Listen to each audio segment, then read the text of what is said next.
Hello guys, welcome back to our channel Fantasy World. இன்னைக்கு வீடியோல என்ன பார்க்க போறோம் அப்படின்னா ஸ்லாம் டங்க் அனிமியோட எபிசோட் 59 கான எக்ஸ்பிளனேஷன் தான். இந்த எபிசோட் ஸ்டார்டிங்ல மாக்கி வந்து அவன் டீம் மெம்பர்ஸ் ஒருத்தருக்குமே தனித்தனியா இன்ஸ்ட்ரக்ஷன் கொடுத்துக்கிட்டே இருக்கான். ஃபர்ஸ்ட் ஆஃப் மிச்சு என்னதான் டயர்டா இருந்தாலும் அவன் வந்து 3 பாயிண்டர் ஷூட் பண்றதுக்கு சான்ஸ் இருக்கு, அதனால அதுக்கு மட்டும் அலோவ் பண்ணிராத ஜின் அப்படின்னு சொல்லிட்டு ஜின் கிட்ட சொல்றான். கியோட்டா கிட்ட வந்து நீ கோகரேவன் நின்னு மார்க் பண்ண, அவனுமே 3 பாயிண்டர் ஷூட் பண்றதுக்கு சான்ஸ் இருக்கு அப்படினு சொல்றான். மியமாசு உன்னோட வேலை வந்து ரியோட்டாவை இன்சைடுக்குள்ள கொண்டு வர கூடாது, அவன் வந்து அவுட் சைடுல இருந்தா கண்டிப்பா ஷூட் பண்ணிக்க மாட்டான். அப்புறம் டாக்ஸானோ உன்னோட கண்ட்ரோல் தான் ஹானமிச்சி, நீ வந்து அவனை ஹேண்டில் பண்ணிக்கோ அப்படின்னு சொல்லிட்டு ஒருத்தருக்குமே பர்టిక్యులரா நல்ல ஒரு இன்ஸ்ட்ரக்ஷனை கொடுத்து இருக்கான். இந்த பக்கம் ஹானமிச்சி மிட்சி டயர்டா இருக்கத நோட்டீஸ் பண்ணிட்டு அவனோட மண்டையில பின்னாடி போய் தட்டுறான். எதுக்காக இப்ப நீ தட்டின அப்படின்னு சொல்லிட்டு மிட்சி வந்துட்டு கத்துறான். நான் வந்து இதுக்காக தான் தட்டினேன், இப்பதான் நீ வந்து உயிரோடவே கேம்குள்ள வந்திருக்கிற, உன்னோட பவர் என்னன்றது எல்லாருக்கும் காட்டு பாப்போம் அப்படின்ட்டு ஹானமிச்சி சொல்றான். மிட்சியும் பதிலுக்கு ஹானமிச்சியோட மூஞ்சிலே அடிச்சுட்டு அவனும் டயர்ட் ஆகலாம் இல்லடா அப்படின்னு சொல்லிட்டு சொல்றான். அப்படியே அக்காகி ஹானமிச்சி கிட்ட வந்துட்டு இந்த வாட்டி நீ வந்துட்டு பால மட்டும் ரீபவுண்ட் ஆட்டு அப்படின்னா நீ வந்துட்டு ஸ்லாம் டங்க் பண்ணிரு, யோசிக்காம என்கிட்ட பர்மிஷன் எல்லாம் கேட்டுக்கிட்டே இருக்காது அப்படின்ட்டு சொல்றான். அண்ட் நீ பால ரீபவுண்ட் ஆனதுக்கு அப்புறம் பேஸ்கெட்டுக்கு பக்கத்துல இல்ல, உன்னால ஸ்லாம் டங்க் பண்ண முடியல அப்படின்னா நீ வந்துட்டு யோசிக்காம பால வந்துட்டு என்கிட்ட பாஸ் பண்ணிரு, நான் வந்துட்டு கேமை பினிஷ் பண்ணி கொடுக்குறேன் அப்படின்ட்டு அக்காகி சொல்றான். இதுக்கப்புறம் சோகோவால கண்டிப்பா வின் பண்ணிக்கலாம் முடியாது, நாங்க தான் வின் பண்ணுவோம் அப்படின்னு சொல்லிட்டு கைனன் கோச் நினைக்கிறாரு.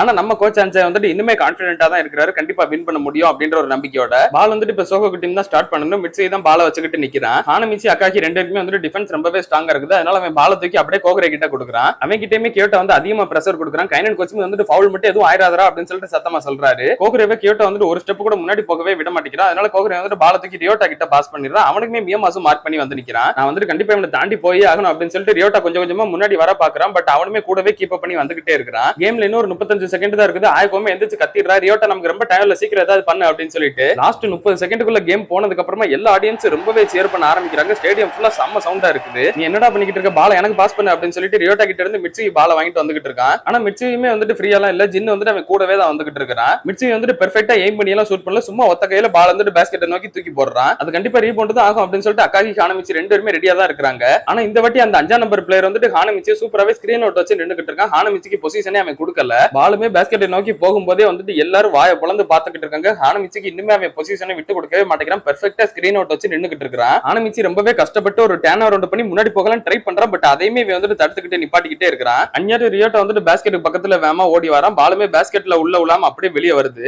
பாலுமே கீழே நோக்கி வந்துகிட்டு இருக்கப்ப எல்லாருக்கும் ரொம்பவே பயமா இருக்குது, யார் தாண்டா ரீபவுண்ட் ஆட போறா அப்படின்னு சொல்லிட்டு. ஆனா கைனனோட 5ஆம் நம்பர் பிளேயர் தான் நல்ல பொசிஷன்ல நின்னுகிட்டு இருக்கான். அவன் தான் ஹானமிச்சிக்கு முன்னாடியே ஃபர்ஸ்டா ஜம்ப் பண்ணி பாலையுமே வந்துட்டு சக்சஸ்ஃபுல்லா ரீபவுண்ட் ஆடுறான். அவ்வளவுதான் நம்ம வின் பண்ணிட்டோம் அப்படின்னு சொல்லிட்டு கைனன் பிளேயர்ஸ்ல எந்திரிச்சு சத்தமா கத்த ஆரம்பிச்சிடுறாங்க. சோகோக்கு பிளேயர்ஸ்ல எந்திரிச்சு நின்னு ரொம்ப அப்செட்டா இருக்காங்க. ரியோனன் கோச்சுமே வந்துட்டு இந்த கேம் அவ்வளவுதான் முடிஞ்சிருச்சு அப்படின்னு சொல்லிட்டு நினைக்கிறாரு. ஆனா அந்த இடத்துல கேம் முடியல. மியமாஸ் வந்துட்டு சத்தமா கத்துறான், டேய் கீழே பாருங்கடா அப்படின்னு சொல்லிட்டு அந்த 5ஆம் நம்பர் பிளேயர் கீழே இறங்கின மறு செகண்டே ரியோட்டா வந்துட்டு அவன் கையில இருந்த பால திரும்பவும் அப்படியே அடிச்சு ஏத்தி விட்டுறான். இந்த வாட்டி ஹானமிச்சி அதுக்கு ஃபர்ஸ்டாவே ஜம்ப் பண்ணி சூப்பரா ரியோட்டா அப்படின்னு சொல்லிட்டு பால் வந்துட்டு அவன் தான் ஃபர்ஸ்டா ரிசீவ் பண்ணவும் செய்யறான். கேம்ல இனிமே லாஸ்ட் ஒரு 20 செகண்ட் தான் இருக்குது. ஹானமிச்சி வந்து கீழே இறங்கினதுக்கு அப்புறமா அந்த 5ஆம் நம்பர் பிளேயர் வந்துட்டு ஹானமிச்சி தான் ஷூட் பண்ண போறான்னு சொல்லிட்டு அவனுக்கு ஜம்ப் பண்ணிடுறான். ஆனா ஹானமிச்சி அந்த இடத்துல அவனுக்கே ஃபேக் காட்டிட்டான். அவனை ஜம்ப் பண்ண விட்டுட்டு அவன் கீழே இருந்துட்டு அப்படியே முன்னாடி அவனுக்கு கிராஸ் பண்ணி ட்ரிப்ளிங் பண்ணிட்டு வந்துடுறான். நாங்க தான்டா கண்டிப்பா வின் பண்ண போறோம் அப்படின்னு சொல்லிட்டு ஹானமிச்சி பேஸ்கெட்டுக்கு பக்கத்துல வந்து அப்படியே ஸ்லாம் டங்க் பண்றதுக்கு ஜம்ப் பண்ணிடுறான். மாக்கியுமே அவன் கூடவே ஜம்ப் பண்றான். ரூகாவாவே இதை பார்த்துட்டு பதறி அடிச்சுட்டு அப்படியே எந்திரிச்சிடுறான். ஒட்டுமொத்த ஸ்டேடியமும் வாயை பொளந்து பாத்துக்கிட்டு இருக்குது. அப்படியே ஸ்லாம் டங்க் பண்ற அப்படின்னு சொல்லிட்டு ரூகாவா சத்தமா சொல்றான். ஹானமிச்சியுமே வந்துட்டு பால கொண்டு போன வேகத்துக்கு அப்படியே பேஸ்கெட்டுக்குள்ள புதைச்சிடுறான். மாக்கி அந்நேரம் தெரியாம உள்ள வந்திருப்பான். அவன் அப்படியே பொத்துன்னு கீழே விழுந்துடுறான். ரெஃப்ரியுமே வந்துட்டு விசில் பண்றாரு. அக்காகிக்கு கொஞ்சம் பயம் ஆயிடுச்சு, ஒருவேளை ஹானமிச்சிக்கு ஃபவுல் கொடுத்துருவாரோ அப்படின்னு சொல்லிட்டு. ஆனா ரெஃப்ரி வந்துட்டு டிஃபென்சிவ் ஃபவுல் அப்படின்னு சொல்லிட்டு மாக்கிக்கு தான் ஃபவுல் கொடுக்குறாரு.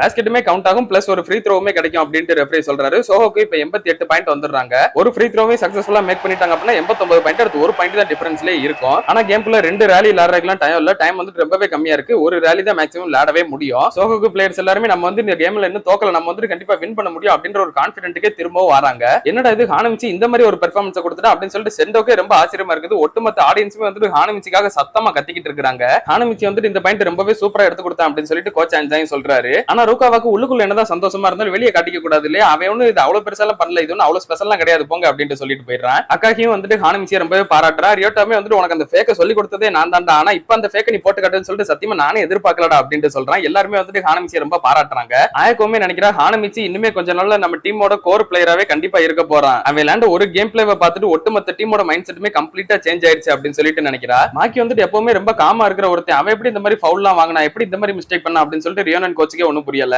அதுக்கு சென்டோமே வந்துட்டு நான் நேரம் மாக்கி இடத்துல இருந்திருந்தா நானுமே அதை தான் பண்ணிருப்பேன் அப்படின்னு சொல்றான். ஹானமிச்சியோட கேம் பிளேவை பார்க்க எனக்கே அவன் கூட சீக்கிரமா லேண்ட்னு சொல்லிட்டு ஆர்வமா இருக்கு அப்படின்ட்டு சென்டோ சொல்றான். ஹானமிச்சி இப்ப அவனோட ஃப்ரீ த்ரோவை பண்றதுக்குமே பொசிஷன் எடுக்கிறான். சோகோக்கு 2 பாயிண்ட் கம்மியா இருக்காங்க. கேம்ல 19 செகண்ட் தான் இருக்குது. அப்ப ஐடாமே வந்துட்டு ஹானமிச்சி ஒருவேளை இதை வேணும்னு இந்த ஷாட்டை மிஸ் பண்ணலாம்ல, மிஸ் பண்ணிட்டு ஷூட் பண்ணா உங்களுக்கு 2 பாயிண்டா கிடைக்கும்ல அப்படின்ட்டு சொல்றான். நீ சொல்றதை நானுமே அக்செப்ட் பண்ணிக்கிறேன், அவன் வேணும்னே மிஸ் பண்ணிட்டு ரீபவுண்ட்ல பாத்துக்கலாம் அப்படின்னு சொல்லிட்டு விடுறதுக்கான சான்ஸுமே இருக்கு அப்படின்னு சொல்லிட்டு ரியோனன் கோச்சும் சொல்றாரு. ஹானமிச்சியுமே இப்ப வந்துட்டு அப்படியே பால கீழே கூடி தான் தூக்கி போடுறான். பாலுமே அப்படியே போய்கிட்டே இருக்குது. அந்த பால் வந்துட்டு எதிர்பார்த்த மாதிரி பேஸ்கெட்குள்ள உலாம ரீபவுண்ட் ஆற மாதிரி வெளியே தான் வருது. அந்த ஒரு ரீபவுண்டையுமே எல்லாருக்கும் முன்னாடி அகாகி தான் வந்துட்டு ஃபர்ஸ்டா சக்சஸ்ஃபுல்லா எடுக்கிறான். இந்த கேம் வின்னிங் பாயிண்டா மாத்துறதுக்கு ஒரே ஒரு ஆப்ஷன் மட்டும் தான் இருக்கு அப்படின்னு சொல்லிட்டு அகாகி வந்துட்டு மிட்சுயி அப்படின்னு சொல்லிட்டு சத்தமா கூப்பிட்டு அவன் கிட்ட பால தூக்கி பாஸ் பண்ணிடுறான். மிட்சுயும் பால வாங்கின மறு செகண்ட் அப்படியே பால ரிலீஸ் பண்றான். கியோட்டோ அன்னியர் லைட்டா உள்ள புந்து கையை வைக்க ட்ரை பண்றான். பட் அவன் கையில படல. பால் வந்துட்டு ஏர்ல போய்கிட்டு இருக்கும்போது எல்லாரும் ரொம்பவே பயத்தோட பாத்துக்கிட்டு இருக்காங்க. ஆனா மிட்சுயி வந்துட்டு அன்னியர் அப்படியே அவன் கையை வந்துட்டு க்ளோஸ் பண்றான். இது வந்துட்டு கண்டிப்பா உள்ளதான் உழுகும் அப்படின்னு சொல்லிட்டு மிட்சுயி செம்ம கான்பிடென்ட்டா தான் இருக்கிறான். அந்த பாலுமே பேஸ்கெட்டுக்கு பக்கத்துல போயிட்டு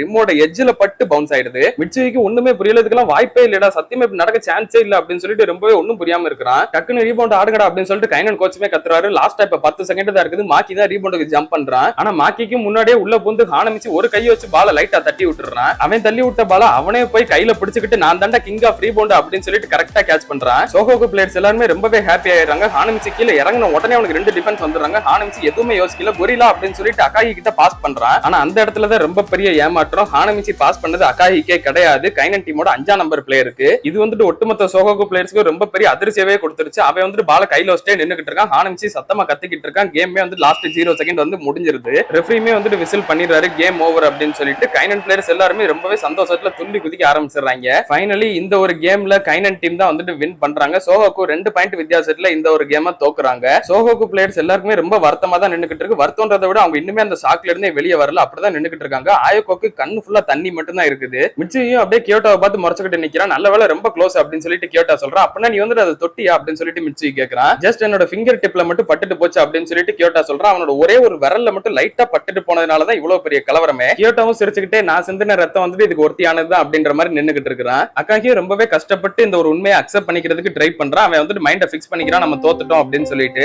அப்படியே அவன் பின்னாடி திரும்பி ஹானமிச்சியை பார்த்தா ஹானமிச்சி வந்துட்டு இன்னுமே அசையாம அதே இடத்துல அப்படியே நின்னுகிட்டு இருக்கிறான். அகாகி அவன் பின்னாடி போய் அவனோட தலையிலே கைய வைக்கிறான். அதுக்கப்புறமா ஹானமிச்சியால அவனோட அழுகையை கண்ட்ரோல் பண்ணவே முடியல.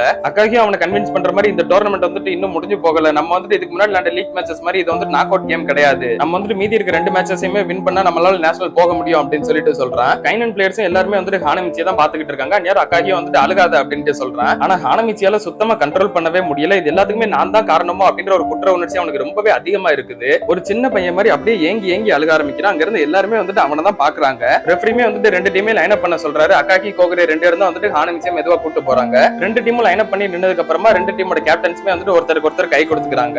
இப்போதைக்கு 2 கேம்ஸ்லயுமே வந்துட்டு கைனன் டீம் ஒரு கேமை வின் பண்ணிருக்குது, ரியோனன் டீம் ஒரு கேமை வின் பண்ணிருக்குது. இன்னுமே எல்லா டீமுக்கும் மீதி 2 கேம்ஸ் இருக்குது. அதுல 2லயுமே ஒருவேளை வின் பண்ணா சோஹோக்கு வந்து நேஷனல் போறதுக்கு சான்ஸ் இருக்குது. இது செமிஃபைனல்ஸ் அப்படின்றதுனால டைரக்ட் நாக் அவுட்லாம் கிடையாது. ஒரு டீமும் மீதி இருக்க எல்லா டீம் கூட லேண்டே ஆகணும். 4 டீம்ஸ் அப்படின்னா 3 கேம் ஒரு டீமுக்கு நடக்கதான் செய்யும். அந்த 3 கேம்ல எந்த டீம் அதிகமா வின் பண்ணிருக்கதோ அதான் ஃபர்ஸ்ட் செகண்ட் பொசிஷனை பிடிக்கும். எந்த 2 டீம் அதிகமான கேம்ஸை வின் பண்ணுதோ அந்த 2 டீம் தான் வந்துட்டு அப்படியே நேஷனல்ஸ்க்கு கூட்டிட்டு போவாங்க. சோ இப்போதைக்கு சோஹோக்கு வந்துட்டு ஒரு கேம் தான் தோத்துருக்காங்க. இன்னும் 2 கேம் இருக்குது. ஒருவேளை 2க்கு 2மே வின் பண்ணா அவங்க கூட நேஷனல்ஸ் போறதுக்கு சான்ஸ் இருக்குது. அப்படி போறாங்களா இல்லையன்றதெல்லாம் நம்ம அடுத்தடுத்த எபிசோட்ஸ்ல பார்த்து தெரிஞ்சுக்கிடலாம். அதுல நீங்க தொடர்ந்து பார்க்கணும்னு நினைச்சீங்க அப்படின்னா மறக்காம நம்ம சேனலை சப்ஸ்கிரைப் பண்ணி சப்போர்ட் பண்ணுங்க. அப்படியே இந்த எபிசோட் பிடிச்சிருந்தா மறக்காம ஒரு லைக்கையும் போட்டு போயிருங்க. நான் உங்களை இன்னொரு நல்ல வீடியோல வந்து மீட் பண்றேன்.